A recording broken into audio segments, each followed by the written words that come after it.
موت ایک تلخ حقیقت ہے، کوئی ایسا شخص نہیں ہے مومن ہے یا غیر مومن ہے کہ موت سے گھبراتا نہیں ہے، لیکن دل میں ایک انگڑائی لی جا رہی ہے کہ اگر ایمان مضبوط ہو تو اپنے رب سے ملاقات کا شوق ضرور ہوتا ہے۔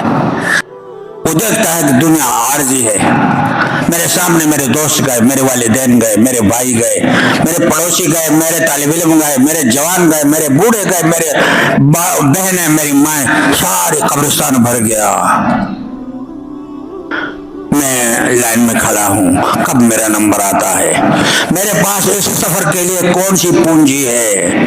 اور وہ بنیادی پونجی ایمان ہے میرے بھائیو، اس بات کو معمولی نہ سمجھو، ایمان ہے۔ دنیا کو اختیار کرو لیکن دل کے اندر اس کو جانے نہ دو۔ سمندر پر کشتی کو لے جاؤ، سمندر کو کراس کرو تاکہ سامنے پہنچ جاؤ، لیکن اس میں سوراخ نہ کرو کہ پانی اندر آ جائے، پانی اندر آ گیا تو ہلاک ہو جاؤ گے۔